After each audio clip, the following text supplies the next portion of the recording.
Chapter 12. Alice's Evidence. "Here!"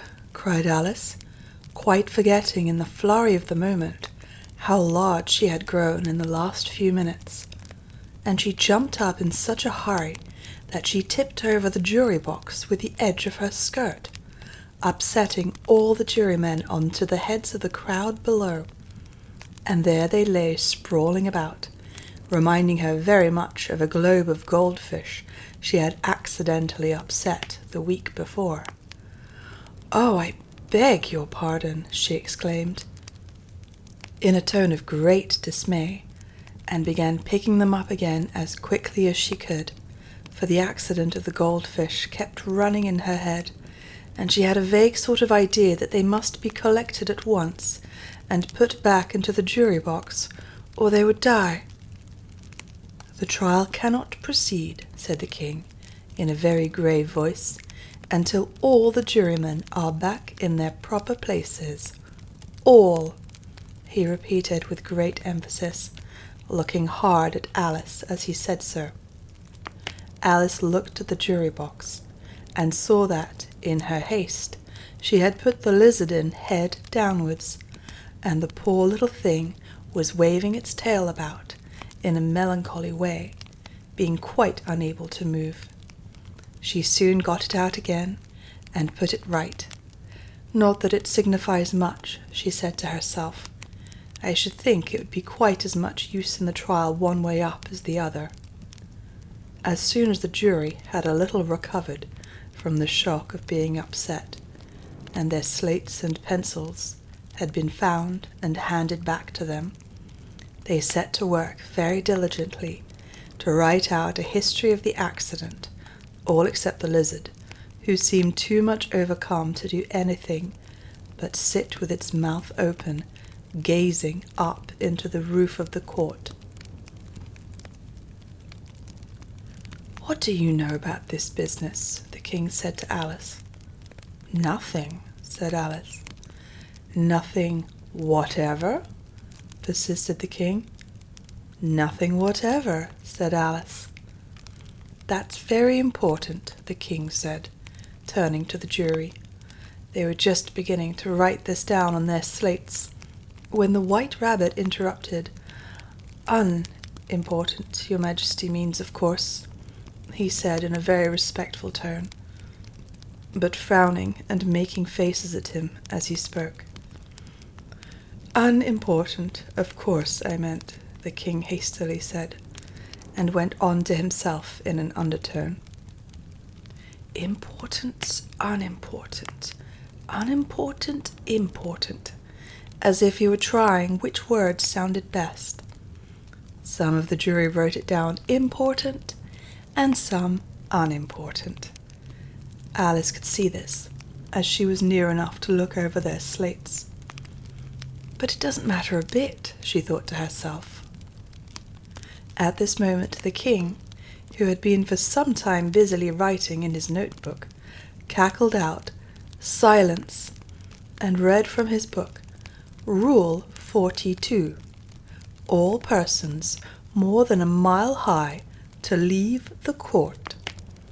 Everybody looked at Alice. "I'm not a mile high," said Alice.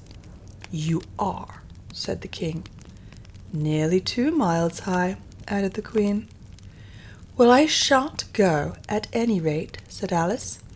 "Besides, that's not a regular rule. You invented it just now." "It's the oldest rule in the book," said the king. "Then it ought to be number 1, said Alice. The king turned pale and shut his notebook hastily. "Consider your verdict," he said to the jury, in a low, trembling voice. "There's more evidence to come yet, please your majesty," said the White Rabbit, jumping up in a great hurry. "This paper has just been picked up." "What's in it?" said the queen. "I haven't opened it yet," said the White Rabbit, "but it seems to be a letter, written by the prisoner to somebody." "It must have been that," said the king, "unless it was written to nobody, which isn't usual, you know." "Who is it directed to?" said one of the jurymen. "It isn't directed at all," said the White Rabbit. "In fact, there's nothing written on the outside." He unfolded the paper as he spoke, and added, "It isn't a letter after all. It's a set of verses." "Are they in the prisoner's handwriting?" asked another of the jurymen. "No, they're not," said the White Rabbit, "and that's the queerest thing about it." The jury all looked puzzled. "He must have imitated somebody else's hand," said the king. The jury all brightened up again. "Please your majesty," said the knave, "I didn't write it, and they can't prove I did. There's no name signed at the end." "If you didn't sign it," said the king, "that only makes the matter worse. You must have meant some mischief, or else you'd have signed your name like an honest man." There was a general clapping of hands at this. It was the first really clever thing the king had said that day. "That proves his guilt," said the queen. "It proves nothing of the sort," said Alice. "Why, you don't even know what they're about." "Read them," said the king. The White Rabbit put on his spectacles. "Where shall I begin, please your majesty?" he asked. "Begin at the beginning," the king said gravely, "and go on till you come to the end. Then stop." These were the verses the White Rabbit read. "They told me you had been to her, and mentioned me to him. She gave me a good character, but said I could not swim. He sent them word I had not gone. We know it to be true.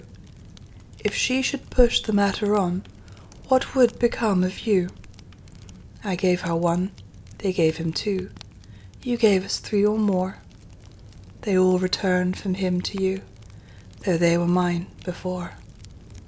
If I or she should chance to be involved in this affair, he trusts you to set them free, exactly as we were. My notion was that you had been, before she had this fit, an obstacle that came between him and ourselves and it. Don't let him know she liked them best, for this must ever be a secret kept from all the rest, between yourself and me." "That's the most important piece of evidence we've heard yet," said the king, rubbing his hands. "So now let the jury." "If any one of them can explain it," said Alice. She had grown so large in the last few minutes that she wasn't a bit afraid of interrupting him. "I'll give him 6pence. I don't believe there's an atom of meaning in it." The jury all wrote down on their slates, "She doesn't believe there's an atom of meaning in it," but none of them attempted to explain the paper.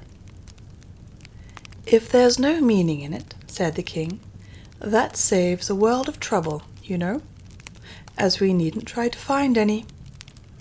And yet, I don't know," he went on, spreading out the verses on his knee and looking at them with one eye. "I seem to see some meaning in them after all. Said I could not swim. You can't swim, can you?" he added, turning to the knave. The knave shook his head sadly. "Do I look like it?" he said, which he certainly did not, being made entirely of cardboard. "All right so far," said the king, and he went on muttering over the verses to himself. "We know it to be true." That's the jury, of course. "I gave her 1, they gave him 2. Why, that must be what he did with the tarts, you know." "But it goes on, they all returned from him to you," said Alice. "Why, there they are," said the king triumphantly, pointing to the tarts on the table. "Nothing can be clearer than that. Then again, before she had this fit— You never had fits, my dear, I think?" he said to the queen. "Never," said the queen furiously, throwing an inkstand at the lizard as she spoke. The unfortunate little Bill had left off writing on his slate with one finger, as he found it made no mark, but he now hastily began again, using the ink that was trickling down his face as long as it lasted. "Then the words don't fit you," said the king, looking round the court with a smile. There was a dead silence. "It's a pun," the king added, in an offended tone, and everybody laughed. "Let the jury consider their verdict," the king said, for about the 20th time that day. "No, no," said the queen. "Sentence first, verdict afterwards." "Stuff and nonsense," said Alice loudly. "The idea of having the sentence first." "Hold your tongue," said the queen, turning purple. "I won't," said Alice. "Off with her head," the queen shouted at the top of her voice. Nobody moved. "Who cares for you?" said Alice. She had grown to her full size by this time. "You're nothing but a pack of cards." At this the whole pack rose up into the air and came flying down upon her. She gave a little scream, half of fright and half of anger, and tried to beat them off, and found herself lying on the bank, with her head in the lap of her sister, who was gently brushing away some dead leaves that had fluttered down from the trees upon her face. "Wake up, Alice dear," said her sister.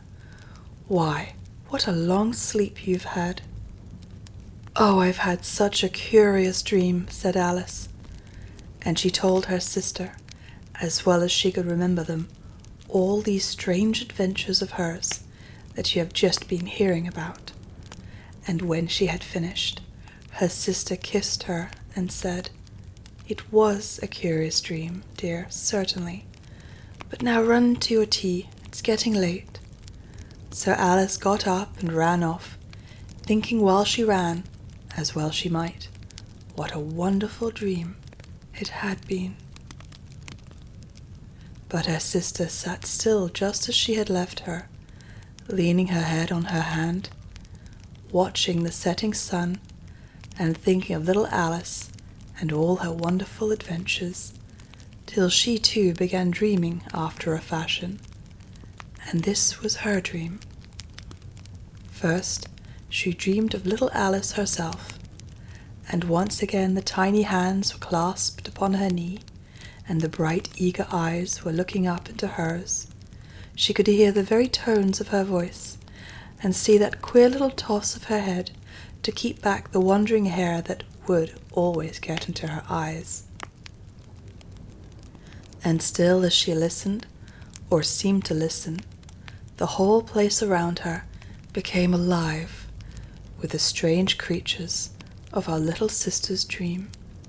The long grass rustled at her feet as the white rabbit hurried by. The frightened mouse splashed his way through the neighboring pool. She could hear the rattle of the teacups as the March Hare and his friends shared their never-ending meal, and the shrill voice of the queen ordering off her unfortunate guests to execution. Once more the pig baby was sneezing on the Duchess's knee, while plates and dishes crashed around it. Once more the shriek of the griffin, the squeaking of the lizard's slate pencil, and the choking of the suppressed guinea pigs filled the air, mixed up with the distant sobs of the miserable mock turtle. So she sat on, with closed eyes, and half believed herself in Wonderland, though she knew she had but to open them again, and all would change to dull reality. The grass would be only rustling in the wind, and the pool rippling to the waving of the reeds.